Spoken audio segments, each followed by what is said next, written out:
ఆయన చెప్పిన భగవద్గీతను ఇక్కడ పెట్టమ్మా, ఆయన చెప్పిన బైబిల్ని, ఆయన చెప్పిన ఖురాన్ను, ఆయన చెప్పిన వేమన శతకాన్ని, ఆయన చెప్పినటువంటి బ్రహ్మంగారి పద్యాల్ని, ఆయన చెప్పిన వేమన పద్యాల్ని, అన్నమయ్య పద్యాల్ని, ఇవన్నీ కూడా మీరు కూలంకషంగా చదివి జీర్ణించుకుని ఆచరించి ఈ ప్రపంచానికి పంచండి చాలు, ఈ జన్మలోనే నాకంటే గొప్పవాళ్ళు అవుతారు, మీ గురువు కంటే గొప్పవాళ్ళు అవుతారు అన్నాడు. మరి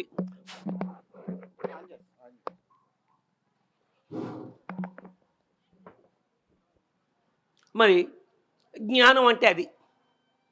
బుద్ధి, ఇక బుద్ధి బుద్ధి అంటే గణపతి. మనం అనుకుంటాం బుద్ధి అంటే గణపతి అనుకుంటాం, లేకపోతే బృహస్పతి అనుకుంటాం. మన లోపల బుద్ధి ఉంటుంది, జ్ఞానం ఉంటుంది. బుద్ధి అంటే గణపతి లేదా బృహస్పతి, ఇద్దరు ఒకటే. మన లోపల కుడివైపున బృహస్పతి ఉంటారు, మన రొమ్ములో అంటే మన గుండెలో. ఎడమ వైపున శుక్రాచార్యుడు ఉంటాడు.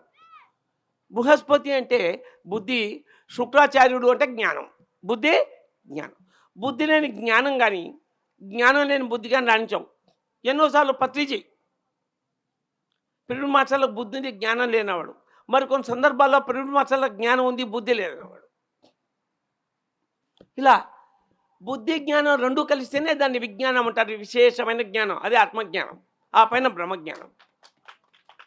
సో బుద్ధి అనే గణపతిని, జ్ఞానం అనే సరస్వతిదేవిని లేదా బృహస్పతి శుక్రాచార్యని ఇద్దరిని మనం వెంటబెట్టుకుంటే బుద్ధి జ్ఞానం ఉన్న జీవితమే విశేషమైన జ్ఞానానికి దారితీసి మనం ముక్తిపథానికి దారితీస్తుంది.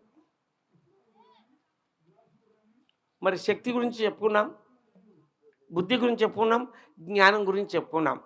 ఇక సంపద, లక్ష్మీదేవి. లక్ష్మీదేవి అంటే చాలామంది ఏమనుకుంటారు అంటే డబ్బు బంగారం అనుకుంటారు. లక్ష్మీదేవి అంటే ఐశ్వర్యము. చెప్పండి ఒకసారి. లేదా సంపద. అందులో డబ్బు 8వ వంతు. మనకు తెలుసు, సిద్ధలక్ష్మి, మోక్షలక్ష్మి, జయలక్ష్మి, సరస్వతి, శ్రీలక్ష్మి, వరలక్ష్మి, ప్రసన్న మామసర్వాన అష్టలక్ష్ములు అని చెబుతారు.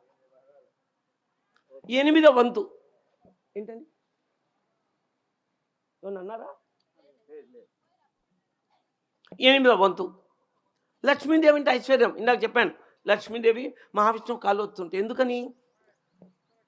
బ్రహ్మ పని జన్మ ఇవ్వడం, ఆ జీవులు చేసేటువంటి పనులను రికార్డ్ చేయడం సరస్వతి పని. అందుకని బ్రహ్మకు సరస్వతిదేవిని ఇచ్చారు. పార్వతీదేవి పని శక్తి. ఇందాక చెప్పుకున్నాం, శివుడికి పార్వతి శక్తి ఇస్తుంది. విష్ణు పని ఏమి? పాలన. అంటే ఆయన హరినారాయణుడు. మనందరికీ ఉదయం నుంచి రాత్రి దాకా డ్యూటీలు కేటాయించి మనం చేసిన పనులకు తగిన విలువను డబ్బు సృష్టించి ఇవ్వగల లక్ష్మీదేవి ద్వారా ఇప్పిస్తాడు ఆయన. అంటే లక్ష్మి సంపదను సృష్టించే శక్తి. ఎవరికి ఇస్తుందేమో అందరికీ ఇవ్వదు. అందరి దగ్గర లక్ష్మీదేవి నిలవడు. గమనించుకోండి మీరు. కేవలం ప్రతి ఒక్కరి దగ్గర లక్ష్మీదేవి 3 తరాలు మాత్రమే నిలబడుతుంది. 3వ తరంలో మళ్ళీ మొదటి రావాల్సిందే, భిక్షాపాత్ర పట్టుకోవాల్సిందే. కేవలం 5% మందికి, 100లో 5 మంది, ప్రతి 100 మందిలో 5 మందికి లక్ష్మీదేవి 7 తరాలు ఉంటుందట. 7 తరాలు. ఎవరు? ఆమెను గౌరవించిన వారికి, లక్ష్మీదేవిని జాగ్రత్తగా డిసిప్లిన్తో కాపాడుకున్న వారికి, సంపదను పర్ఫెక్ట్గా సృష్టించి పంచిన వారికి. దాని గురించి పత్రిజీ ఏం చెప్పారంటే, ఎవరైతే సంపదను సృష్టించుకొని దాన్ని కాపాడుకొని తమ నికర ఆదాయంలో వడ్డీలు, ఖర్చులు, ట్యాక్సులు అన్ని పోను నీకు సంవత్సరానికి 10 లక్షల రూపాయలు మిగిలాయి అంటే నీవి 9 లక్షలు మాత్రమే. 1 లక్ష రూపాయలు సేవకు ఇచ్చే తీరాలి. వాళ్ళ దగ్గరికి మళ్ళీ లక్ష్మీదేవి ఇచ్చి వస్తుందంటే. ధనలక్ష్మిని అదుపులోన పెట్టిన వాడే ధనవంతుడు, గుణవంతుడు, బలవంతుడు రా. Money discipline. ఎందుకు కొందరి దగ్గర డబ్బు ఉంటుంది? కొందరు రైతులు ఎంతైనా పండిస్తారు, 3 ఏళ్ళైనా అమ్ముకోలేరు. కొందరు రైతులు కొంతే పండిస్తారు, గంటలు అమ్ముకుంటారు. వాళ్ళు అదును చూసి ఎప్పుడు అమ్మాలి, ఎప్పుడు స్టాక్ చేయాలి అనేటువంటి ఒడుపు తెలుసుకుని ఉంటారు. వీళ్ళు ఏం చేయాలి? ఎంతైనా పండిస్తారో అమ్ముకోలేరు. అంటే ఏంటి అర్థం? నీ పంటని అంటే నీ సంపదని ఎలా కాపాడుకోవాలో, ఎలా దాచుకోవాలో, ఎప్పుడు దాన్ని క్యాష్ చేసుకోవాలన్నా తెలిసి ఉండాలి ఒక విద్య. నీ పక్కన ఒక సెక్రటరీ ఉండాలంటే వాడు, లేకుంటే ప్రయోజనం లే. ముఖ్యమంత్రికైనా కూడా కార్యదర్శి అద్భుతమైన వాడు ఉండాలి. ఎన్టీ రామారావు పక్కన రాఘవేంద్రరావు అని ఉండేవాడు, బ్రాహ్మడు ఒక ఆయన సెక్రటరీగా. చంద్రబాబు నాయుడు ఎన్టీ రామారావు దగ్గర ఎన్నో సంవత్సరాలు సెక్రటరీగా పనిచేశాడు, తర్వాత ముఖ్యమంత్రి అయ్యాడు. వైఎస్ రాజశేఖర్ దగ్గర రామచంద్రరావు అనే మహానుభావుడు ఉండేవాడు సెక్రటరీగా. ఒక సెక్రటరీ ఎలా ఉండాలి? ఒక అధికారికి కానీ, ఒక యజమానికి కానీ, ఒక సంపన్నుడికి కానీ, ఒక గొప్ప రైతుకు కానీ ఎలా ఉండాలంటే అవసరమైన సలహాలు ఇచ్చేటట్టు ఉండాలి. తన గురించి ఎవరు తప్పుగా చెప్తున్నారు, డబ్బు తీసుకొని తిడుతున్నారు, ఎవరు తన గురించి సరిగా పట్టించుకోవడం లేదని వాస్తవాన్ని యజమానికి చెప్పనటువంటి సెక్రటరీ ఉన్నవాడే, అటువంటి అమాత్యుడు సరిగా ఉన్నవాడు మాత్రమే డబ్బును కాపాడుకోగలుగుతాడు, అధికారాన్ని కాపాడుకోగలుగుతారు. అందుకే పూర్వకాలంలో రాజులు ఏం చేసేవారంటే కోశాధికారిగా వైశ్యుణ్ణి, సేనాధిపతిగా క్షత్రియుణ్ణి, మంత్రిగా బ్రాహ్మణుని ఉండి రాజు ఏ కులం వాడైనా ఉండేవాడు, తన రాజ్యాన్ని చక్కగా కాపాడుకునేవాడు. ఎందుకని? వైశ్యుడికి లెక్క పక్క బాగా తెలుసు. డబ్బు దుబారా అవుతుంటే ఒప్పుకోడు, మాట పడడు. మహారాణి డబ్బు అడిగితే కూడా ఇచ్చి సంతకం చేయించుకుంటారు, ఓచర్ లేకుండా ఇవ్వడు. అందుకే వైశ్యుని కోశాధికారిగా నియమించుకుంటాడు. మరి క్షత్రియునే ఎందుకు సేనాధిపతిగా నియమించుకుంటాడు? క్షత్రియులకు ప్రాణం ఇవ్వడానికి కానీ తీసుకోవడానికి సిద్ధం ఉంటారు వాళ్ళు, వాళ్ళ రక్తంలో ఉంది, బ్లడ్లో. కనుక క్షత్రియుడే సేనాధిపతిగా ఉండాలి. మరి మంత్రిగా బ్రాహ్మణుడు ఎందుకు ఉండాలి? మంత్రాంగం. మీరు చూడండి, ఊళ్ళల్లో కర్ణాలు ఎప్పుడూ బ్రాహ్మలే ఉండేవాళ్ళు. కర్ణాలు రెడ్డి వేరే, కర్ణం వేరే. బ్రాహ్మణులు ఎందుకు ఉండేవాళ్ళు? కరణీకం. దాంట్లో వాళ్ళకి అన్ని ఆయుపట్లు తెలుసు, ఆ భూమి ఆయుపట్లు. అలాగే ఒక రాజుకు ఖచ్చితంగా ఒక మంత్రి బ్రాహ్మణుడుగా ఉండేవాడు. అలా ఏదైనా కాపాడుకోవాలంటే దానికి తగినటువంటి నాలెడ్జ్ ఉండాలి. ఆ నాలెడ్జ్ అంటే జ్ఞానం, దానికి బుద్ధి తోడవాలి. అందుకు జ్ఞానం ఒక్కటే రాజమార్గము, జ్ఞానం ఒక్కటే రాజయోగము. నేను జ్ఞానంలోకి వచ్చిన తర్వాత డబ్బును జాగ్రత్తగా కాపాడుకోలేదు, పట్టించుకోలేదు. ఏ కార్యక్రమాలకైనా ఖర్చు పెట్టాను. ఇవాళ నా దగ్గర పెద్ద డబ్బు లేదు, కానీ నేను 25 లక్షల రూపాయల ఖాతాలో తిరుగుతున్నాను, ఇప్పించారు ఎవరో. నా స్టైల్ ఆఫ్ లివింగ్ ఏం లోటు కాలేదు. నేను సాయంత్రం పేరవరం వెళ్తున్నాను ఫస్ట్ గౌతమ్ ప్రోగ్రామ్కి. రేపు రాత్రి ఆదివారం మా ఇంట్లో నాకు ప్రోగ్రాం ఉంది, నాకు ఎక్కువ రోజులు ఉండే వీల్లేదు. రిటర్న్ ఫ్లైట్లో టికెట్ బుక్ చేయించుకున్నాను. మా చైర్మన్ విజయభాస్కర్ రెడ్డి గారు నేను ఎక్కడికి పోయినా ఫ్లైట్లో నేను డైరెక్ట్గా బుక్ చేసుకునే అవకాశం నాకు ఇచ్చారు. నెలకు 26,000 ఇన్స్టాల్మెంట్ కట్టి నాకు కారు ఇప్పించారు. మరి ఎలా వస్తుంది నాకు? నేను చేసిన సేవకు ప్రకృతి నాకు ఇచ్చిన బహుమానం అది. మరి నా దగ్గర పెద్ద డబ్బు లేదే, కానీ నా స్టైల్ ఆఫ్ లివింగ్ ఏం తగ్గలేదే. నాకు 72 నడుస్తుంది, నా వాయిస్ ఏం తగ్గలేదే, నా మాటల్లో పట్టుత్వం తగ్గలేదే, సబ్జెక్ట్లో మార్పు తగ్గలేదే. ఎలా వస్తుంది ఇది? దాన్నే ప్రేరణ అంటారు, ఇంట్యూషన్. ఒక మాట మాట్లాడుతుంటే ఆ మాటలో దొరకడానికి ఒక మాస్టర్ రెడీగా ఉంటాడు. ఎలా ఉంటుందంటే ప్రకృతి, గౌతమ బుద్ధుడు ఏమైనా చెప్పాలని వచ్చి గౌతమ బుద్ధుల్లో వస్తే మీరందరూ ఏమంటారు? ఏ డ్రామా అన్నట్టు నాయనా అంటారు, అవునా? కానీ అందుకే వాళ్ళు ఏం చేస్తారంటే వాళ్ళ చైతన్యాన్ని మన ద్వారా పంపిస్తారు. వాళ్ళ చైతన్యాన్ని, ఒక చిన్న ఎగ్జాంపుల్ చెప్తాను, నా గురించి నేను చెప్పుకుంటున్నాను మీరు అనుకోకుంటే. నాకు 10 రోజుల నుంచి మితి మీద నడుము నొప్పి ఎలా ఉందో మితి మీద కోపం ఉంది. వీలైనంతవరకు ఎవరు నా పక్కన వాళ్ళ మీద విరుచుకుపడుతున్నాను 10 రోజుల నుంచి. నాకు ఏమైంది? భృగు మహర్షి ప్రవేశించాడా, దుర్వాసుడు ప్రవేశించాడా అని మొన్న 3 రోజుల క్రితం నా భార్యతో అన్నాను. ఏ మాస్టర్ ప్రవేశించాడని చిన్న విషయాన్ని నాకు కోపం వస్తుంది, విరుచుకుపడుతున్నాను అందరి మీద. ఏందో ఇది నాకు అర్థం కావడం లేదు, నోరు మూసుకొని పడి ఉండడం బెటర్ అన్నాను నేను నా భార్యతో. ఆ రోజు రాత్రి ఒక మాస్టర్ మీద ఏదో సందర్భంగా ఇంకొక మాస్టర్కు కోపంగా అతని గురించి మాట్లాడారు. ఎవరి మీద కోపడానో ఆ మాస్టరు 9:15కు ఫోన్ చేశాడు. ఫోన్ ఎత్తి తిడతానేమో అనిపించి ఎత్తలేదు ఫోన్. నేను అతను నాకు మెసేజ్ ఇచ్చాడు, మారం గారు మీ గురించి నేను ఆలోచిస్తూ ఉంటే నాకు ఒక మాస్టర్ కనపడ్డారు. ఆయన పరశురాముడు. ఆయన నాకెళ్ళి తీక్షణంగా చూస్తూ ఉన్నారు. ఒక నిమిషానికి పరశురాము అదృశ్యమై, అంతే తీక్షణంగా మీరు చూస్తూ ఉన్నారు. భయమై మీకు ఫోన్ చేశా అన్నాడు. నా ప్రశ్నకు నాకు సమాధానం దొరికింది. పరశురామ చైతన్యం 10 రోజుల నుంచి ఉంది అని. అందుకే నడుము నొప్పి ఎంత ఉంది అని. అంటే ఒక హయ్యెస్ట్ ఎనర్జీ మనలో ప్రవేశించినప్పుడు ఆ ఎనర్జీ మన బాడీలో అడ్జస్ట్ అయ్యే వరకు ఆ వేతన పడవలసిందే, తప్పదు ఆ బాడీ అడ్జస్ట్ కావాలంటే. అలాగే నాలో మాస్టర్ బాకీ అయినప్పుడు 6 నెలలు యాతన పడ్డాను నేను. 2005లో మే నుంచి నవంబర్ 20 దాకా ఒక చిన్న చెంబులో ఒక బిందె ప్రవేశించింది. బిందెలో చెంబు కాదు, చెంబులో బిందె ప్రవేశించింది. 7 నెలలు మహాయాతన పెట్టారు నన్ను. ఆ మాస్టర్ బాకీ అయినప్పుడు పత్రిజీ ఇక్కడి నుంచి, లాహిరీజీ అక్కడి నుంచి కాపాడారు నన్ను. అది వేరే విషయం చెప్తున్నాను. మొన్న మధ్యాహ్నం నేను బయలుదేరి దోర్నాలకు వచ్చాను మా క్షేత్రానికి. నిన్న పొద్దున దోర్నాల్లో ఒక వ్యవసాయ క్షేత్రం ఉంది, అక్కడికి వచ్చాను. అక్కడికి 5 కిలోమీటర్ల దూరంలో ఒక బాలా త్రిపుర సుందరీదేవి గుడి ఉంది. ఆ గుడి దగ్గరికి పోవాలంటే 2 సార్లు అనుకుంటే కూడా టైం కుదరలేదు. నా భార్య వర్కర్స్ అందరికి ఇవ్వాలని తన బర్త్డే రోజు 9వ రోజు ఒక 25 చీరలు తెప్పించుకోవాలనుకుంది. కడతాల్లో ఉంటాం మేము. నా కోడలికి పెళ్ళి 13 ఏళ్ళైంది. వాళ్ళకి కర్నూలులో ఉంటారు నా కొడుకు కోళ్ళు. విజిత అమ్మాయి పేరు, కొడుకు పేరు విఠలు. నా భార్య పుట్టినరోజు ఒక 25 చీరలు అమ్మకి ఇచ్చి, అమ్మ నాన్ననే పిలుస్తుంది అమ్మాయి నన్ను, ఇచ్చి ఆమె పుట్టినరోజు ఆమె వర్కర్స్కు పంచాలి అనుకుందిట. నా భార్యకి ఏం ఆలోచించిందో ఆ అమ్మాయికి అది ఆలోచన వచ్చింది. 25 చీరలు పట్టుకుని 8వ తారీఖు రాత్రి నా కొడుకు కోడలు కడతాలకు వచ్చారు. నా భార్య అమితంగా సంతోషించింది. అందరికీ పంచింది. 22 చీరలో 23 చీరలో 9వ తారీఖు పంచింది. ఇంకా 2, 3 ఉన్నట్లున్నాయి. నేను నిన్న పొద్దున స్నానం చేస్తూ బాత్రూమ్ నుంచి బాగిలు తెచ్చి, చంద్ర చీరలు ఇంకా ఉన్నాయా అన్నాను. ఉన్నాయి. ఒక చీర, ఒక జాకెట్టు, కొంచెం వడిబియ్యం పెట్టు, 2 కొబ్బరి గిన్నెలు, పసుపు కుంకుమ. ఆ దూరణాలు అమ్మ ఎలా అని పోతే అమ్మ దగ్గర ఉత్త చేతులతో ఎందుకు పోవాలి, అమ్మకు వడిబియ్యం సమర్పించుకుందాము అనుకున్నాను నేను. అనుకుంటే నాకు ఈ త్రిపురాంతకంలో బాలా త్రిపుర సుందరీదేవి కనపడింది. నవ్వుతోంది ఆవిడ. నువ్వు గుంటూరు పోతున్నావు, వడిబియ్యం తీసుకొని పోతున్నావు, నా దగ్గరికి రాకుండా పోతావా అన్నట్లుగా అనిపించింది నాకు. ఇదేంటిది నాకు అర్థం కాలేదు.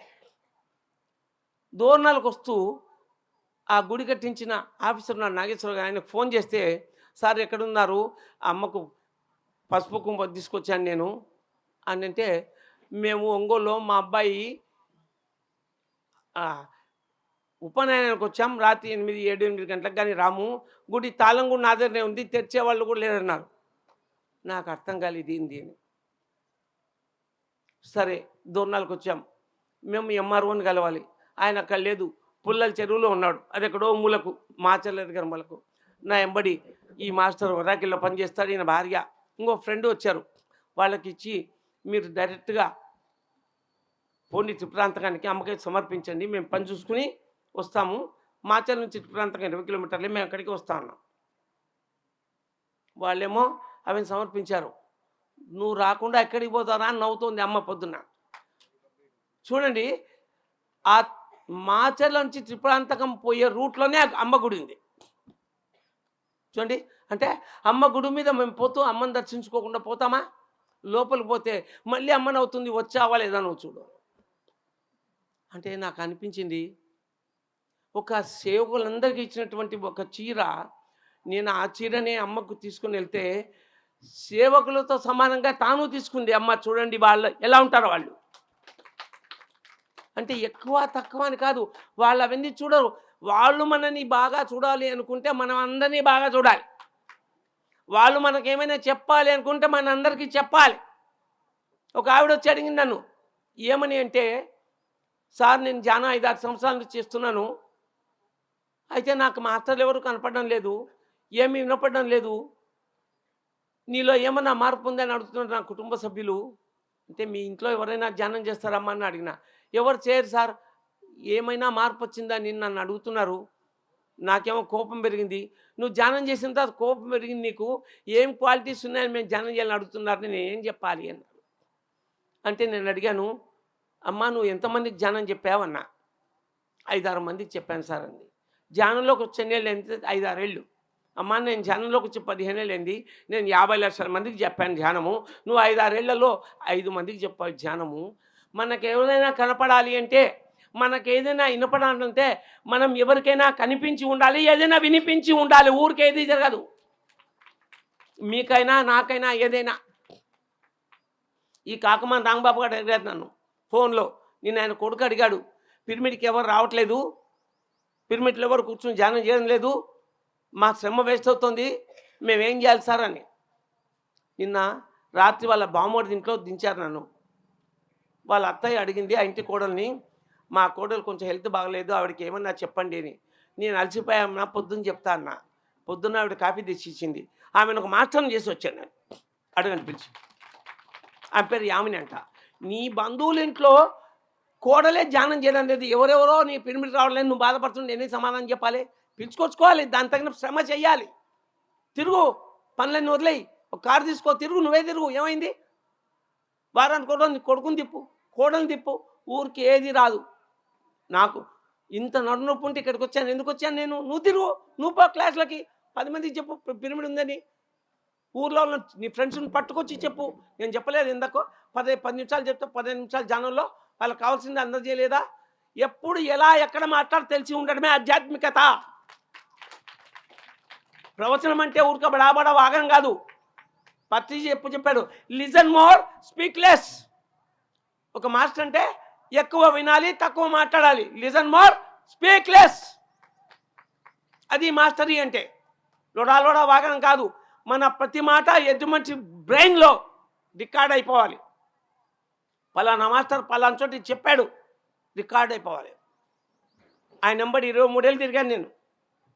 ఆయన అంటూ ఉంటే ఆయన ఎలా మాట్లాడుతున్నారు, ఎలా తిడుతున్నారు, ఎలా కొడుతున్నారు, ఎలా నెత్తికెక్కించుకుంటున్నారు, ఎలా హత్తుకుంటున్నారు, ఎలా దొబ్బేస్తున్నారు, ఫోన్లో ఎలా మాట్లాడుతున్నారు, పెద్దవాళ్ళతో ఎలా మాట్లాడుతున్నారు, పిల్లవాళ్ళతో ఎలా మాట్లాడుతున్నారు, మగవాళ్ళతో ఎలా మాట్లాడుతున్నారు, ఆడవాళ్ళతో ఎలా మాట్లాడుతున్నారు, లేబర్ కాలనీలు ఎలా మాట్లాడుతున్నారు, పెద్ద స్టేజ్ మీద ఎలా మాట్లాడుతున్నారు, చిన్న స్టేజ్ మీద మాట్లాడుతున్నారు. ప్రతి ఒక్కటి ఇలాగే చూస్తూ గమనించేవాడిని. క్లాస్ అయిపోయిన తర్వాత బయటకు వస్తూ, మారం క్లాస్ ఎలా ఉందయ్యా అని అడుగుతాడు. లేదా నిర్మల క్లాస్ ఎలా ఉంది మేడం అని అడుగుతాడు. ఆయన క్లాస్ ఎలా ఉందో ఆయనకు తెలీదా? అద్భుతంగా తెలుసు కదా. నువ్వు ఏం విన్నావు? భలే బాగుంది సార్. ఈ మాస్టరు ఆయన అడిగాడు కదా, సారు క్లాస్ మైక్ పెట్టుకొని స్టార్ట్ చేసినప్పుడు బయటికి పోయి వాట్సాప్ చూసుకుంటూ ఫోన్లు మాట్లాడుకుంటూ సార్ క్లోజ్ చేసి బయటకు వచ్చేటప్పుడు సార్ హీ అని పోయేవాడు. ఆయన తెలీదా? ఆయనకు సార్ ఇవాళ 20 పాయింట్ చెప్పారు సార్, ఎంత అద్భుతంగా చెప్పారు సార్, మేము ఎన్నోసార్లు చెప్పుకున్నాం, ఎన్నోసార్లు విన్నాం, మీ నోటి నుంచి ఎప్పటికప్పుడు వినూత్నంగా వస్తుంది సార్. ఆ విశ్లేషణ కావాలి ఆయనకి. నేను అలా గమనించేవాడిని, అలా వినేవాడిని. ఈరోజు మనం ఇంత అద్భుతంగా తయారయ్యారంటే కారణం అది.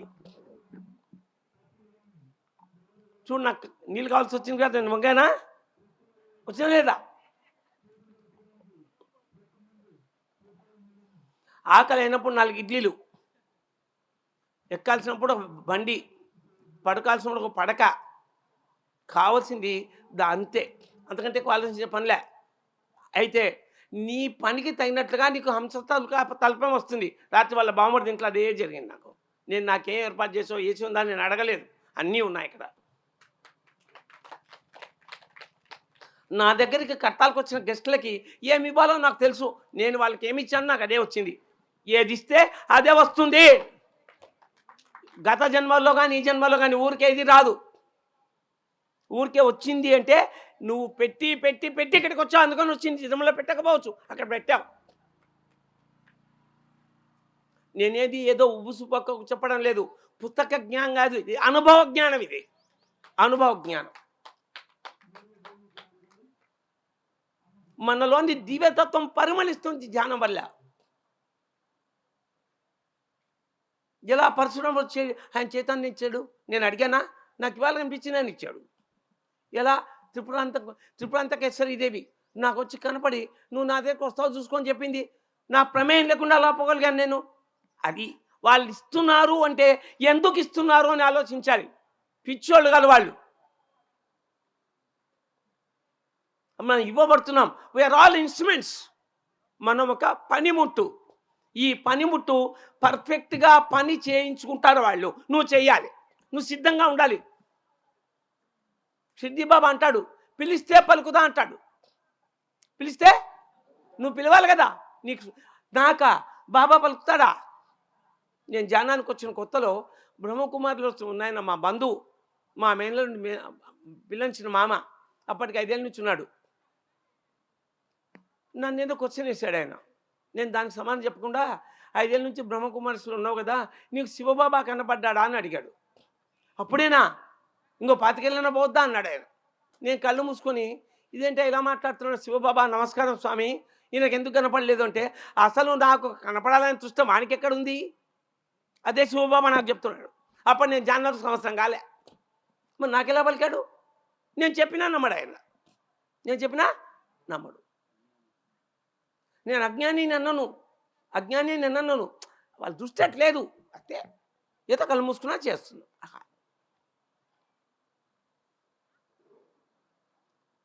మనమంతా దేవుళ్ళమని నమ్మినప్పుడు ఒక దివ్యతత్వం నీలోకి రావాలి, లేదా నీలో ఉన్న దివ్యతత్వం నీకు తెలియాలి అనుకున్నప్పుడు నువ్వు దినంలో 1 నిమిషమన్నా అలా ప్రవర్తించాలా వద్దా? 1 నిమిషమన్నా ఆలోచించండి మీరు.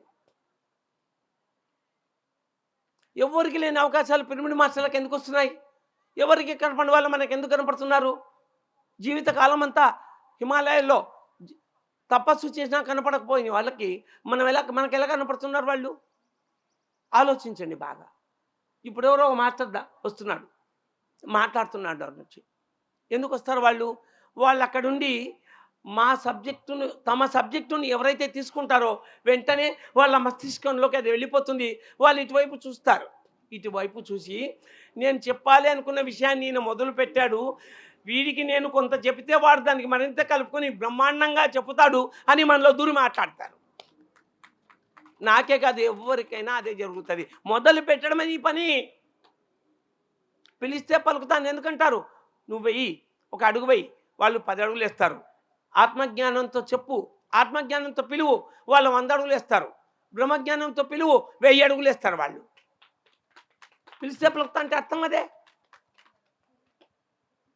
వెంకటేశ్వర స్వామిని అడిగాను, ఆ రోజు దర్శనం దొరకలేదు, మామూలు టైమే దర్శనం దొరకలేదు స్వామి.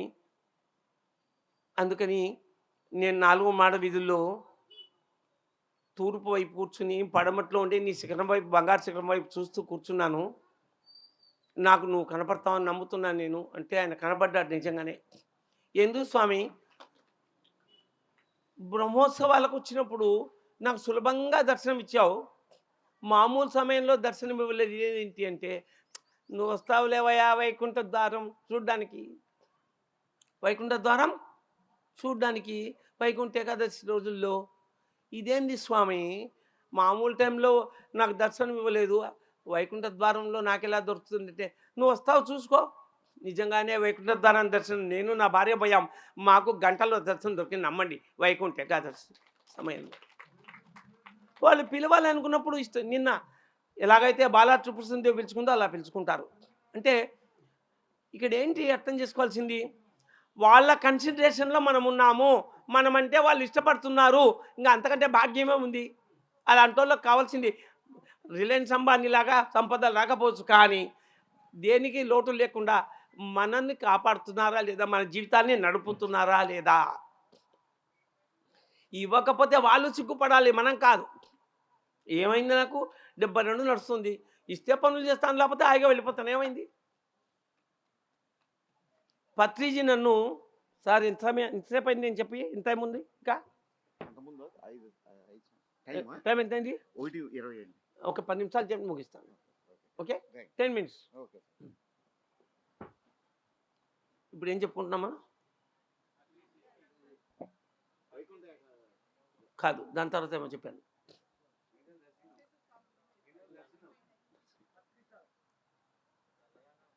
కాదు,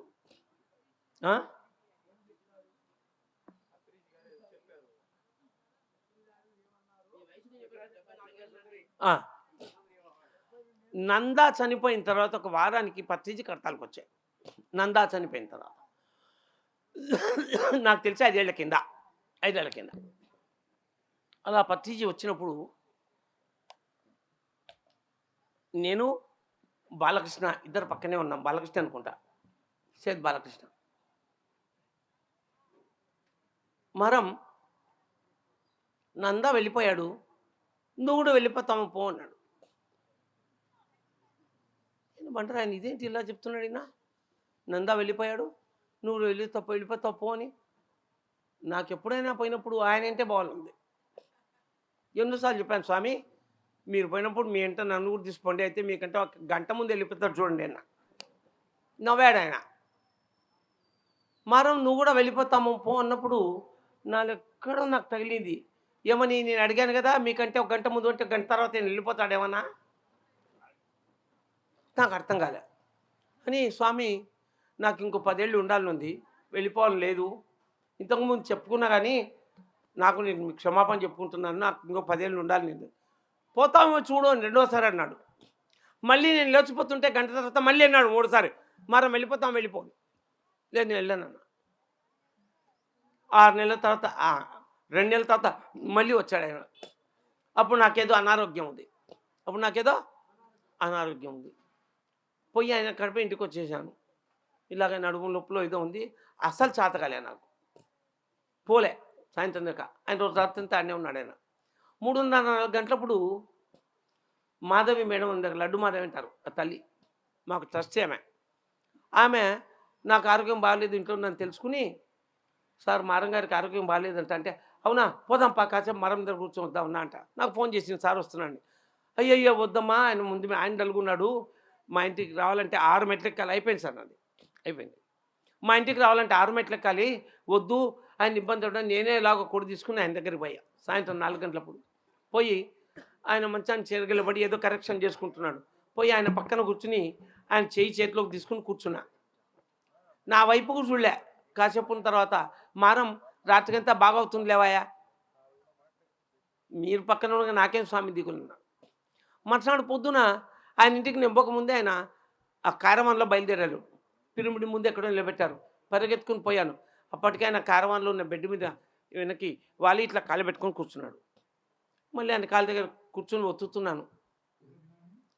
నా కళ్ళలోకి చూస్తూ, మరం నువ్వు మాకు కావాలయ్యా, ఇంకా కొన్నేళ్ళు ఉంటావు, నువ్వు తొందర ఏం లేదు, నువ్వు పోవాల్సిన తొందర ఏం లేదు, నువ్వు బాగుంటావు అన్నాడు. అప్పుడు పొమ్మని చెప్పింది ఆయనే, ఉండమని చెప్పింది ఆయన. ఎందుకు చెప్పాడు? నా అవసరం ఏదో అక్కడ ఉంది, పొమ్మన్నాడు. తనంటే తన తర్వాత నా తర్వాత ఆయన వెళ్దాం అనుకున్నాడు. ఆయన వెళ్ళిపోయాడు. నేనున్నంటే నా అభిలాష కానీ వీడు అడిగాడు ఉంచు. మరి నేనున్నందుకు నేనేదో పని చేయాలి, ఊరుకుంటే ఎట్లా? పని చేయాలి కదా. అందుకని ద్వారకా నివాస్ 500 బెడ్లు, ఆ రూములు పరమాద్భుతంగా. ఆ ద్వారకా నివాస్ ఈ సంవత్సరం 320 బెడ్లు ఉన్నాయి. ఇప్పుడు ఈ సంవత్సరం లోపల ఇంకొక ఫ్లోర్, ఇంకొక 180 బెడ్లు, అది కూడా పూర్తి చేస్తాం, తప్పకుండా చేస్తాం. నేను ఎందుకు చెప్తున్నానంటే, మన కాలాన్ని మనము సద్వినియోగం అంటే మీ సత్య వినియోగము చేస్తే మన కాలం మన వెంట ఉంటుంది, మన మరణం మన చేతిలో ఉంటుంది. మన కాలానికి మనమే కాలురం. యమధర్మరాజు మన వైపు తిరిగి చూడడు. ఎందుకంటే మన కాలాన్ని కాపాడుకోగలిగినటువంటి ఎనర్జీ మనము తెచ్చుకుంటున్నాము. మీరు దయచేసి అర్థం చేసుకోండి. ఆయుష్ అంతే, డబ్బు అంతే, జ్ఞానం అంటే, బుద్ధి అంతే, శక్తి అంతే. ఇవన్నీ కూడా ఆ శక్తులు పేర్లు ఏమైనా పెట్టుకుని, కానీ ఆ దివ్య శక్తులు ప్రకృతిలో ఉన్నాయి. వాటిని గౌరవించాలి, పూజించడం కాదు, గౌరవించాలి. వాటిని ఆ శక్తులను గౌరవించడం, ఆ శక్తులు ఏమైతే తాము చేస్తున్నాయో దాంట్లో కొంతైనా మనం చెయ్యాలి. అది మనము చేయవలసింది. అది మనం మా గురువు గారి దగ్గర నేర్చుకుని ఆచరించి అమలు చేసి పంచవలసింది. నేను రాంబాబు గారికైనా వాళ్ళ పిల్లలకైనా చెప్పేది అదే. మనం ప్రజలెంబడి పడాలి. మనం కట్టాం, వాళ్ళు రావాలి అని కాదు. ఇవాళ ఎంతోమంది కొత్త వాళ్ళు వస్తున్నారు. నరేంద్ర మోడీ ఏం చేస్తున్నాడు? యువకులను, కొత్త వాళ్ళను, యువతులను రాజకీయాల్లోకి తీసుకొస్తున్నారు, సెకండ్ జనరేషన్ని. అట్లే మనం సెకండ్ జనరేషన్ మార్తలను తయారు చేయాలి. వాళ్ళ పొద్దున వాళ్ళ బామ్మది కోడలు నేను ఒక మాస్టర్ లాంటి ఎడ్యుకేషన్ ఇచ్చి వచ్చాను అమ్మాయికి. ఖచ్చితంగా అమ్మాయి ఒక మాస్టర్ అవుతుంది. తయారు చేయండి మీరు మీకున్నటువంటి జ్ఞానంతో, మీకున్న టెబినెట్తో తిరగండి చచ్చే వరకు. ఏమైంది? నేను ఒకటే అనుకుంటాను, నా జీవితంలో నేను బతికున్న నాళ్ళు పనిచేయడం కాదు, నేను పనిచేసిన నాళ్ళు మాత్రం బతుకుంటాను. ఇంతే. నేను ఆధ్యాత్మిక సేవ చేసిన నాళ్ళు మాత్రం నేను బతుకుంటాను. ఒక్కరోజు కూడా ఖాళీగా ఉండను. పోయిన సంవత్సరం నా కొడుకు అన్నాడు, డాడీ నీకు 71 దాటింది. పోయిన సంవత్సరం కూడా చెప్పాను 70 దాటినాక రమ్మని. నువ్వు ఇంకేం చేయొద్దు అమ్మ, నువ్వు కర్నూలుకి రండి, మీరు మా ఇంట్లో ఉంటే ఉండండి, లేకపోతే సపరేట్ ఇల్లు తీసి పెడతాను, నేను కావాలంటే కొని పెడతాను, నేను నువ్వు రెస్ట్ తీసుకుంటే. అరే వస్తానరా, కానీ నేను ఎన్నాళ్ళు బతుకుతా చెప్పలేను, పని చేయకుండా నేను బతకలేను. కర్నూలులో చేసే పని నాకు లేదు, ఇక్కడ కట్టాల్లో నేను చేసిన పని నాకు ఉంది. సో నేను బతుకున్నాళ్ళు చేయడం కాదు, నేను చేసిన నాళ్ళు బతుకుంటాను. ఇది నా జీవితం. బ్రహ్మర్షి పితామహ పత్రిజీ మార్గమైన మార్గం, ఆ మార్గంలోనే జీవిస్తూ, ఆ మార్గంలోనే పయనిస్తూ, ఆ మార్గంలోనే నన్ను నేను పూర్తి చేసుకుంటాను. నాకు 72 నడుస్తుంది, ఇంకెన్నేళ్ళు జీవించి ఉంటానో నాకు తెలియదు. ఈ రామిరెడ్డి నాకంటే పెద్దవాడు, ఆయన వయస్సులో ఆయనకి ఎన్నో అనుభవాలు ఉన్నాయి. దయచేసి వారి సందేశం వినండి. నేను ఒకటే చెప్పదలుచుకున్నాను, అదేంటి అంటే మన పరిధిలో మనకివ్వబడిన కాలంలో లేదా మనం ఎంచుకున్న కాలంలో మనం ఎక్కడికైనా పోనీ, మనం చేసేది చెప్పేది నడిచేదంతా ఒకే పద్ధతి, ఒకే మూస, ఒకే పత్రిజీని అనుసరించాలి, దయచేసి అనుకరించవద్దు. గురువు దైవం, గురు బ్రహ్మ గురు విష్ణు గురుర్దేవో మహేశ్వర గురు సాక్షాత్ పరబ్రహ్మ తస్మై శ్రీ గురవై నమః. ఆయన 2005వ సంవత్సరంలో 4వ సంవత్సరంలో మా అమ్మాయి బర్త్డేకి మా ఇంటికి వచ్చి చెప్పాడు, అయ్యా గురువు బ్రహ్మ, బ్రహ్మదేవునికి గురు బ్రహ్మ అన్నారు, గురురు విష్ణు మహావిష్ణువును గురు విష్ణు అన్నారు, గురుదేవో మహేశ్వర, ఒక్క మహేశ్వరుడికి మాత్రమే గురుదేవో అని వచ్చింది. బ్రహ్మకు దేవపదం లేదు, విష్ణువుకు దేవపదం లేదు, ఒక్క పరమశివుడికి మాత్రమే గురుదేవో మహేశ్వర అనుంది. గురు సాక్షాత్ పరబ్రహ్మ తస్మై శ్రీ గురవే నమః. ఈ బ్రహ్మతో సమానమైన వాడు, విష్ణుతో సమానమైన వాడు, గురువైన దేవుడైన పరమేశ్వరునితో సమానమైన వాడు, సాక్షాత్ పరబ్రహ్మ స్వరూపమైన బ్రహ్మర్షి పితామహ పత్రిజీ మన గురువు గారికి, వారి గురువుగారు సదానంద యోగీశ్వరులకు మనసా వాచా కర్మణ ప్రణామాలు తెప్పిస్తూ ముగిస్తున్నాను. Thank you, thank you, thank you.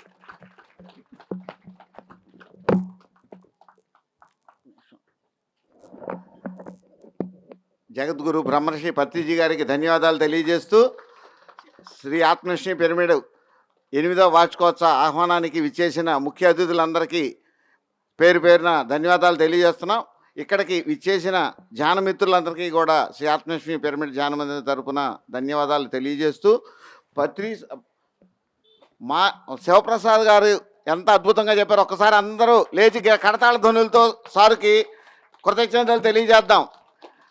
ఒక్కసారి కడతాళ ధ్వనులు గట్టిగా మారుమోగాలి, పత్రిజీ గారికి వినపడాలి.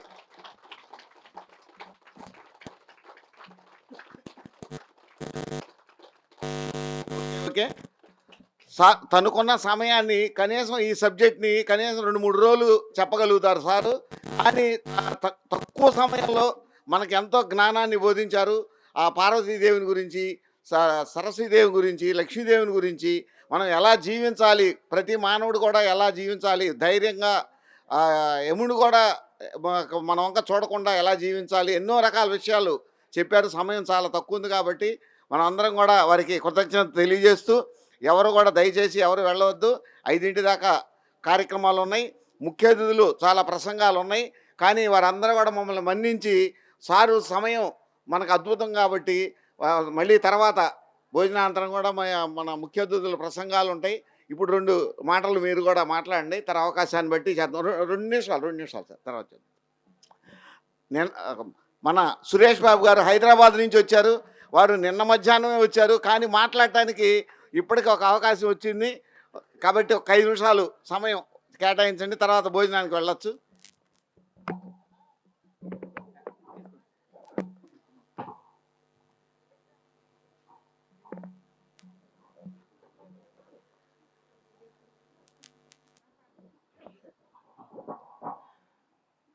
ఆత్మ బంధువులకి అందరికీ నమస్కారం అండి.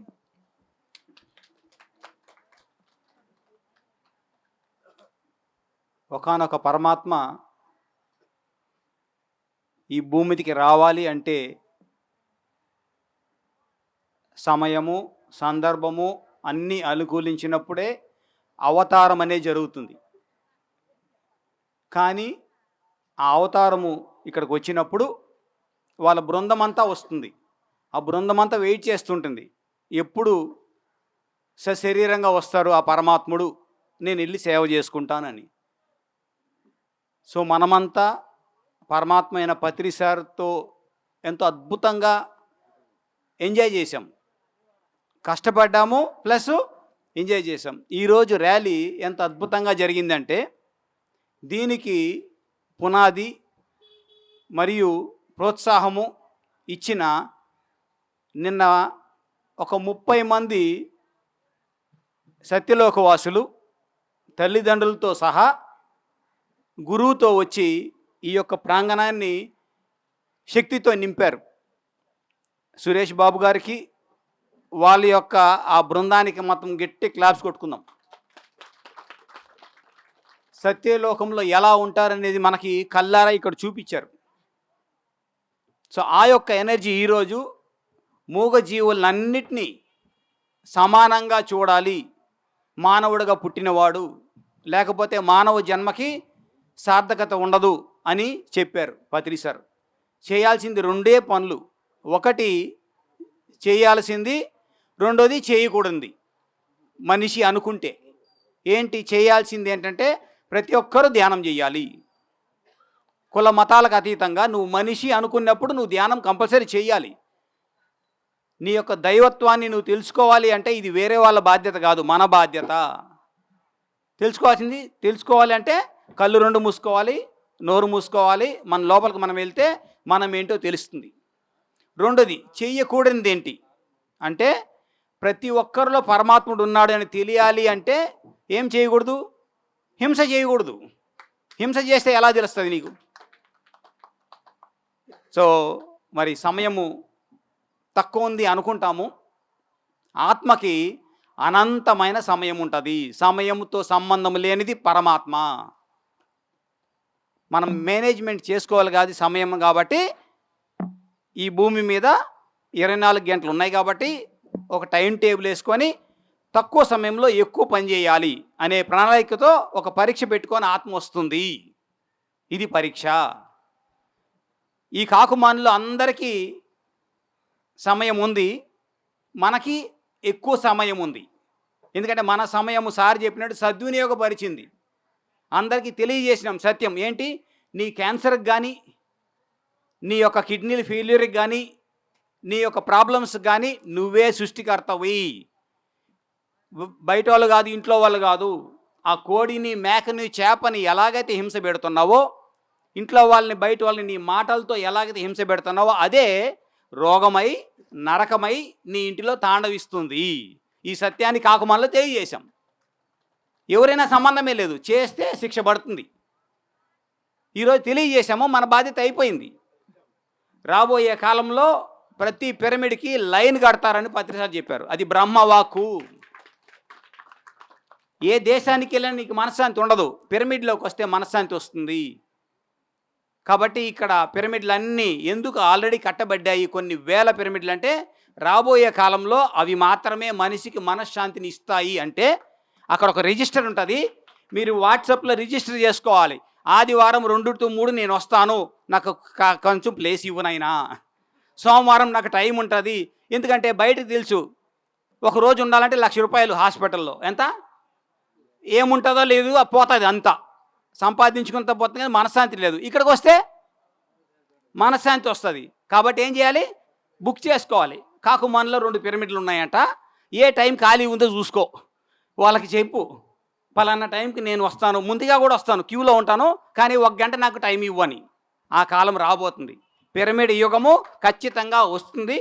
మరి అద్భుతంగా మరి అన్నీ ఆర్గనైజ్ చేయాలని చాలా పనులు ఉంటాయి. మరి సమయాన్ని, అక్కడ ఆహారం కూడా మనకు అంటే శుద్ధ శాకాహారం వెయిట్ చేస్తుంది. సో దానికి కూడా మనము గౌరవం ఇవ్వాలి.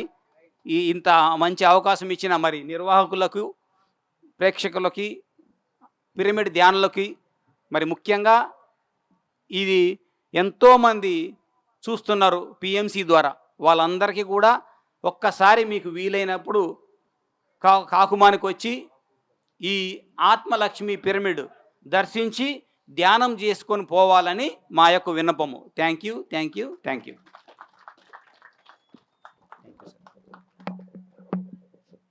ఒక సురేష్ గారికి గట్టిగా క్లాప్ తెలియజేద్దాం. తనకిచ్చిన 5 నిమిషాల్లో మన కాకుమాన గ్రామానికి ప్రజలకి ఎంతో విలువైన విషయాల్ని తెలియజేశారు. ఒక పిరమిడ్ యొక్క విశిష్టతను తెలియజేశారు, ధ్యానం యొక్క విశిష్టతను తెలియజేశారు. కాబట్టి వారికి ఒక్కసారి గట్టిగా క్లాప్స్ కొడదాం. అలాగే శాకాహార ర్యాలీని అత్యద్భుతంగా నిర్వహించిన రావులపాటి రమేష్ గారికి ఒకసారి కరతాళ ధ్వనులతో స్వాగతం పలుకుదాం. వారి సందేశాన్ని ఒక 2 నిమిషాలు 5 నిమిషాల్లో ముగించాలని మరీ కోరుకుంటూ ఈ సమయం తక్కువ ఇచ్చినందుకు మమ్మల్ని మన్నించండి సార్.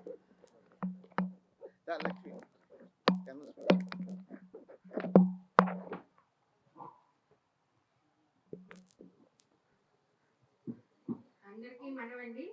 ఈరోజు ఈ కార్యక్రమం గురువుల సందేశం అనంతరం మరి 8వ వార్షికోత్సవం సందర్భంగా రాదు వాళ్ళు చెప్పినట్టు గురువుల సందేశం అనంతరం మరి శ్రీ ఆత్మలక్ష్మి పిరమిడ్ 8వ వార్షికోత్సవం సందర్భంగా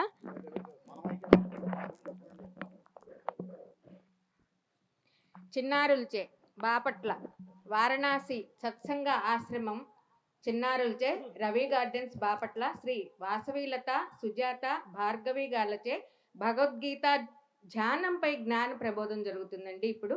అలానే దీని అనంతరం చిన్నారు బాలలచే స్థిత ప్రజ్ఞత కృష్ణార్జున సంవాదం అనే నాటక ప్రదర్శన జరుగుతుంది.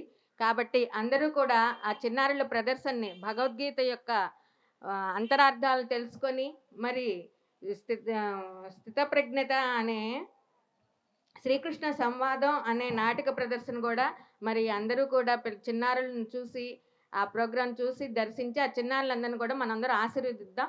మరి ఇదంతా కూడా సత్యజ్ఞానంలోని భాగమేనండి. ఇదంతా కూడా మరి ఇంతమంది మాస్టర్స్ మనకు జ్ఞానాన్ని ప్రబోధిస్తున్నారు. అందరం కూడా దీన్ని సద్వినియోగం చేసుకుందాం. Thank you. దయచేసి ఎవరో వెళ్ళవద్దండి. విజయవాడ రామిరెడ్డి గారు మానసర ఆశ్రమమ రామిరెడ్డి గారు భోజనానంతరం చాలా అద్భుతంగా ప్రసంగం ఉంటుంది. ఎంతో విశిష్టత. ఆయన ఈ వయసులో గోల్డ్ మెడల్స్ సాధించారు ఈతల్లో. చాలా రకాలు ఉన్నాయి, చెప్పడానికి నాకు సమయం తక్కువ ఉంది కాబట్టి వారి మాటల్లో విందాం. దయచేసి అందరూ కూడా ఒక 10 నిమిషాల్లో భోజనం ముగించుకొని ఈ సార్ సందేశం విన్న తర్వాత ఆ భోజనానంతరం వచ్చి 5 దాకా కార్యక్రమాలు జరుగుతాయి. కాబట్టి ఎవరు దయచేసి వెళ్ళవద్దు. ఈ పత్రిజీ గారు చెప్పిన కళలన్నింటినీ కూడా మనం ఈరోజు ఇక్కడ ప్రదర్శించడానికి అవకాశం దొరికింది. అలా భగవద్గీతను గురించి, చిన్నపిల్లల నాటకాల గురించి అందరూ కూడా మనందరి బ్లెస్సింగ్స్, పత్రిజీ గారి బ్లెస్సింగ్స్ ఆ పిల్లలకి చిన్నారులకు అందాలి. అంత చిన్న వయసులో ఎంతో అద్భుతంగా చాలా ప్రదర్శనలు ఇచ్చారు వాళ్ళు. కాబట్టి మీరు దయచేసి ఎవరు వెళ్ళవద్దండి. సారుకు చిరు సన్మానం జరిగిన తర్వాత అందరూ భోజనానికి వెళ్దాం.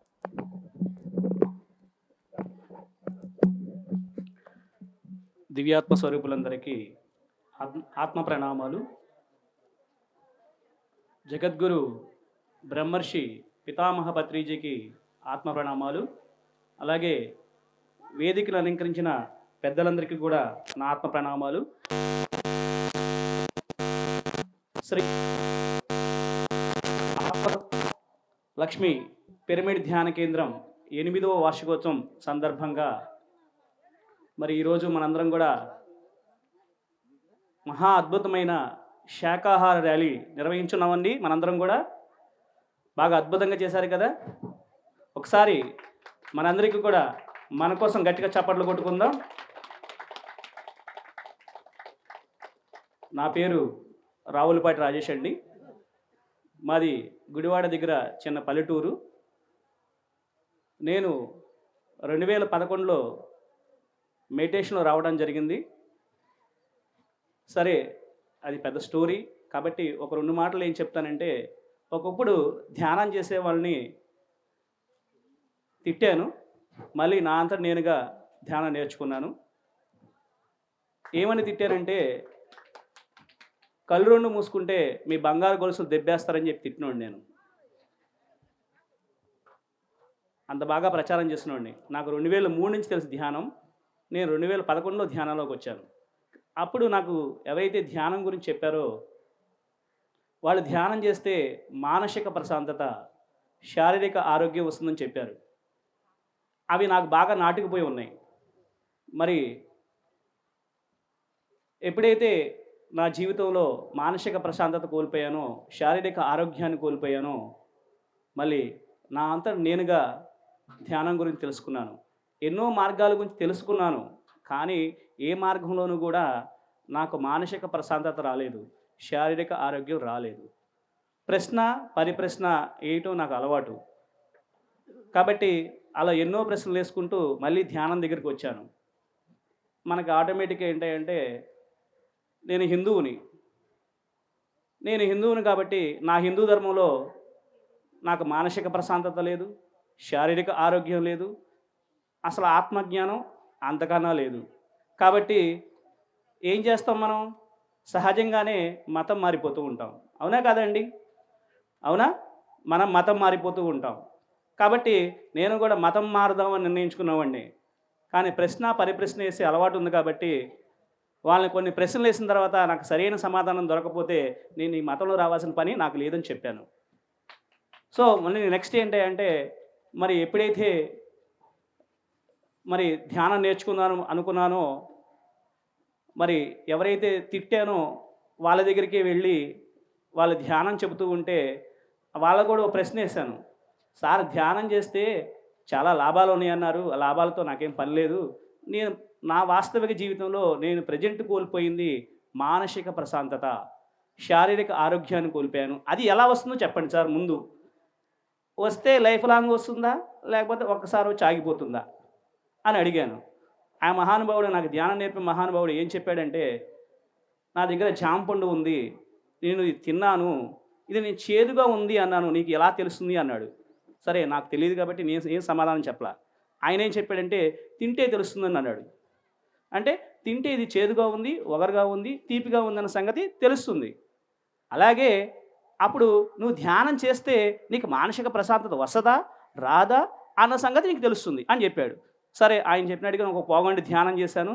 నేను నా వృత్తిపరంగా నేను గత 25 సంవత్సరాల నుంచి ఆటో నడుపుకుంటూ జీవనం గడుపుతున్నాను. నేను ఒక ఆటో డ్రైవర్ని. మరి ఎంతో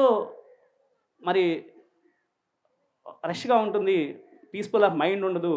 ఎప్పుడైతే నేను ఒక పావుగంట ధ్యానం చేశానో, ఆ ఒక పావుగంట ధ్యానంలో నేను చక్కగా ఆ రోజంతా ప్రశాంతతగా ఆటో తోలాను.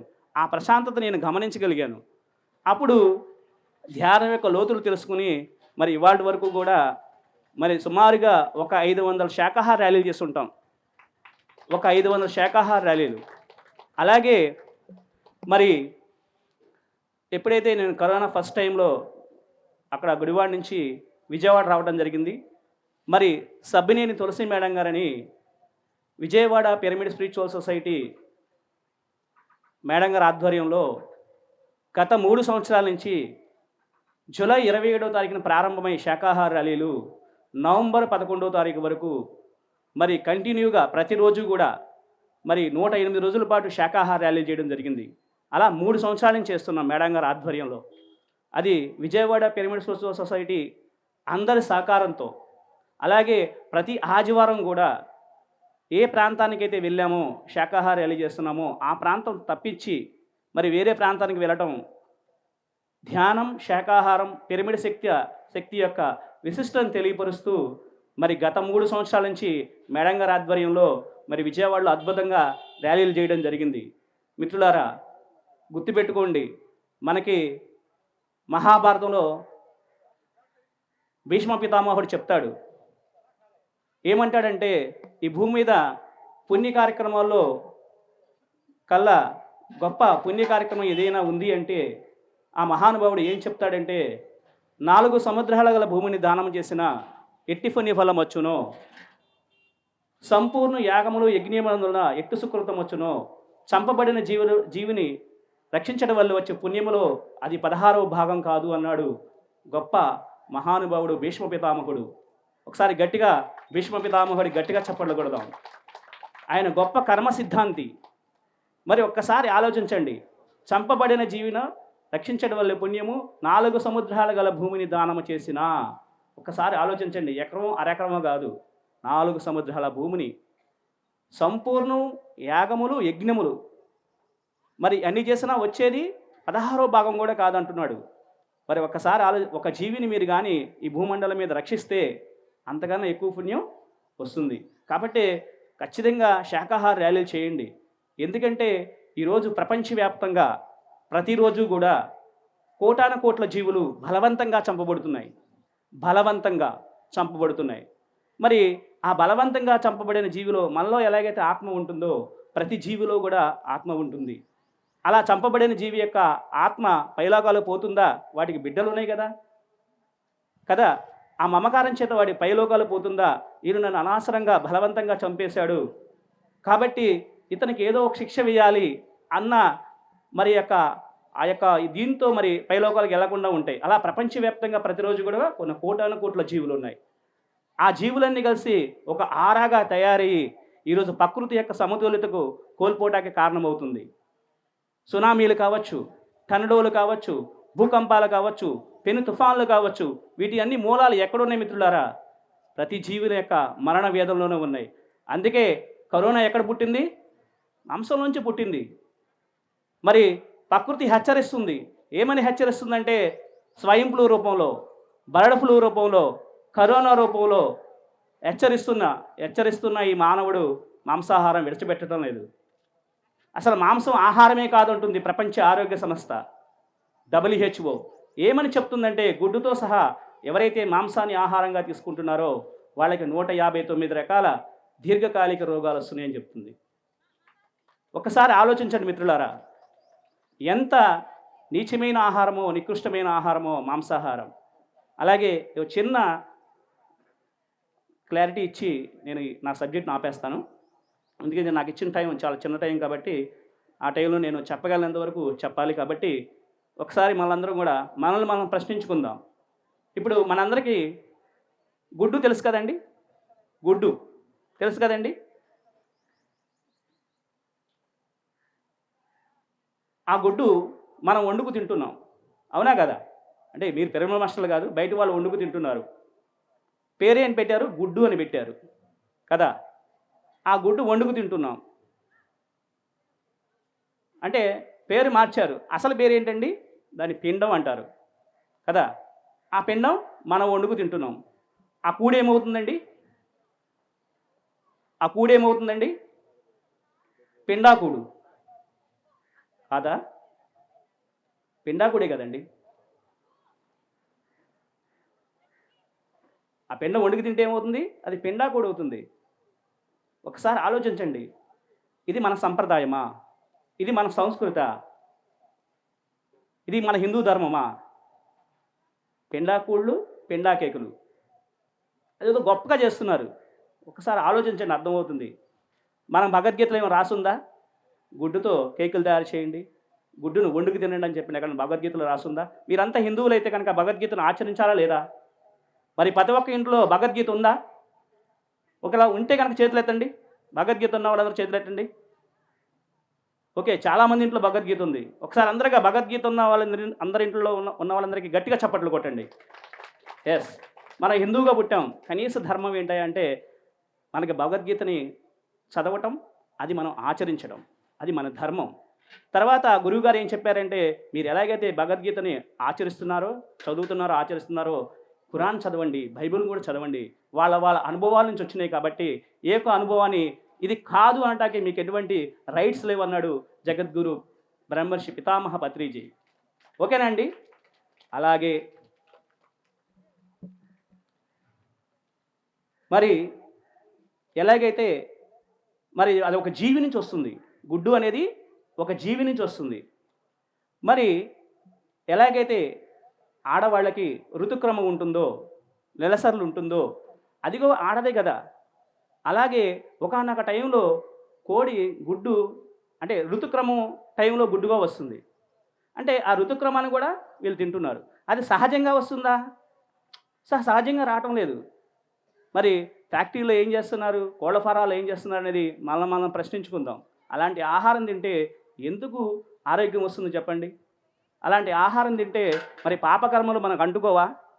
తిరిగి ఆ పాపకర్మలు మనం అనుభవించమా? అలాంటి క్షోభ ఆ జీవికి ఇస్తున్నామే, ఆ క్షోభ మనకు రాదా?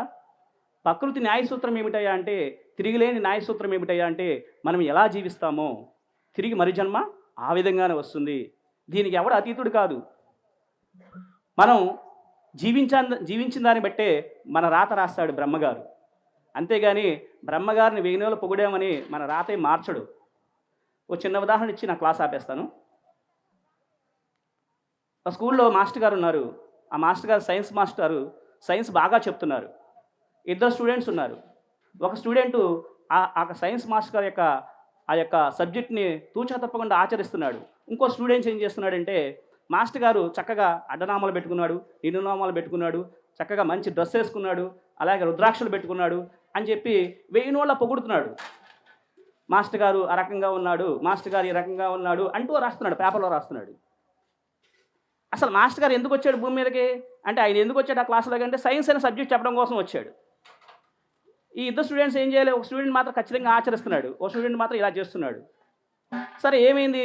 ఇద్దరికి పరీక్ష పెట్టారు. పరీక్ష పెడితే ఏమైంది? ఎవరికి ఈయనేమో ఆ సబ్జెక్ట్ని ఏదైతే ఆచరించాడో ఆ సబ్జెక్ట్ని పరిపూర్ణంగా రాశాడు. ఇంకో అతను ఏదైతే మాస్టర్ గారిని చూసి 1000 నోళ్ళు పొగిడాడో అది మాత్రమే రాశాడు. ఇద్దరు ఎవరికి ఇస్తాడు మార్క్స్? ఎవరైతే ఆయన చెప్పింది ఆచరించాడో ఆయనకి మాత్రమే మార్కులు వస్తుంది, ఆయనకి మాత్రమే ఆ సైన్స్ అనే జ్ఞానం ఉంటుంది. అలాగే మరి 1000 ఏళ్ళ పొగినోడికి మార్క్స్ ఇవ్వాలిగా. మాస్టర్ గారి మార్గం అదేగా, మరి భగవంతుడి మార్గం అదేనా? ఒకసారి మనం ప్రశ్నించుకుందాం. భగవంతుడి మార్గం ఏంటి? మీకు ఆత్మజ్ఞానం తెలియపరచడమే భగవంతుడి మార్గం. ఎందుకని అంటే, మనలో ఉన్నది ఆత్మస్వరూపమే, ఆ పైలోకంలో ఉన్నది కూడా ఆత్మస్వరూపమే. ఇద్దరు ఆత్మస్వరూపమే. మరి తేడా ఏంటంటే జ్ఞానపరంగా తేడా. మాస్టర్ గారికి మనకు ఉన్న తేడా ఏంటి? ఆయన జ్ఞాని, సైన్స్ అనే జ్ఞాని. మనం ఆ జ్ఞానాన్ని పొందడం కోసం ఆ క్లాసులకు వెళ్ళాం. అలాగే మనం కూడా ఒక ఆత్మజ్ఞాని దగ్గర ఆత్మజ్ఞానాన్ని పొందాలి తప్ప 1000 నోళ్ళు పొగిడితే మనకు ఆ సబ్జెక్ట్ రాదు. కాబట్టి నాకు ఈ చక్కటి అవకాశాన్ని ఇచ్చినందుకు మీ అందరికీ కూడా వేల నా ఆత్మ ప్రణామాలు. Thank you.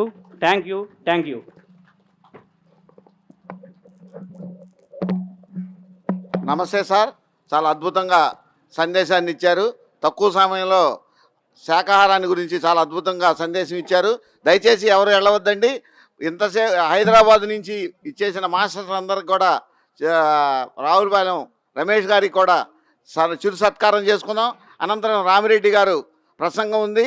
దయచేసి మీరు ఎవరైనా అనారోగ్యంగా ఉన్న వాళ్ళందరూ ఉన్నా కూడా ఆరోగ్యంగా ఇళ్ళకి తిరిగి వెళ్ళిపోతారు. అంత అద్భుతంగా నవ్వించి మిమ్మల్ని అందరినీ ఆనంద డోలికల్లో ఊహించడానికి ఆత్మజ్ఞానాన్ని బోధిస్తూ ఎంతో అద్భుతంగా ప్రసంగిస్తారు. పిల్లల కార్యక్రమాలు ఉన్నాయి. దయచేసి ఎవరో వెళ్ళవద్దు. శ్రీ ఆత్మలక్ష్మి పిరమిడ్ ధ్యాన మందిరం తరఫున కాకుమాను గ్రామ ప్రజలకు జానులకు మా విన్నపం ఏంటంటే, మాకు ఎంతో సహాయ సహకారాలు అందించి శాకాహారాన్ని గురించి ఇంత విశిష్టతగా తెలియజేసే అవకాశం మీ ప్రజలందరూ కల్పించినందుకు మేము ధైర్యంగా చెప్తున్నాము. దాన్ని అవకాశం ఉన్న వాళ్ళందరూ సద్వినియోగం చేసుకొని ఇంకా వాళ్ళ జన్మ ఉన్నతీకరించాలని మనస్ఫూర్తిగా కోరుకుంటూ అందరికీ ధన్యవాదాలు, కృతజ్ఞతలు తెలియజేస్తున్నాం.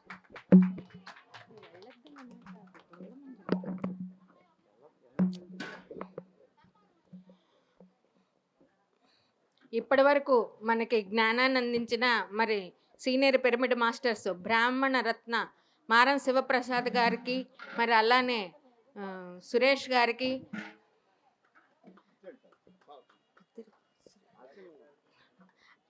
మనం చిరు సత్కారం చేసుకుందామండి. మరి అందరూ కూడా ఇంతవరకు జ్ఞానాన్ని పొందినందుకు, మరి జ్ఞానాన్ని స్వీకరించినందుకు వారికి మనం చిరు సత్కారం చేసుకోవటం మన ధర్మం. అందరూ కూడా కరతాళ ధ్వనులతో మరి వారిని సత్కారం చేసుకుందాం.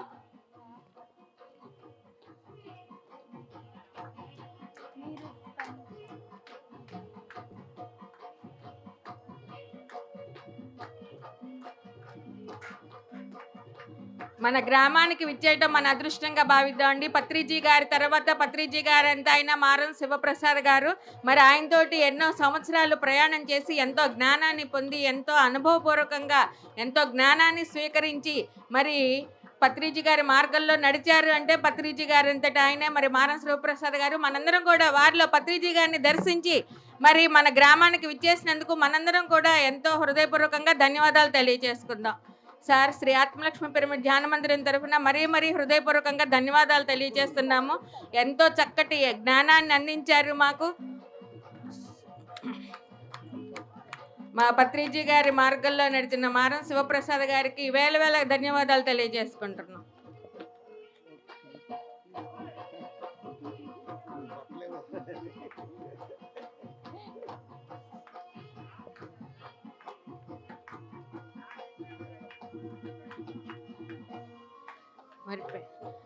మారం శివప్రసాద్ గారికి మరి సురేష్ మాస్టర్ గారి చేతుల మీదుగా అలానే రమేష్ మాస్టర్ చేతుల గారి మీద చిరు సత్కారం శాల్వా బహుకరిస్తున్నామండి.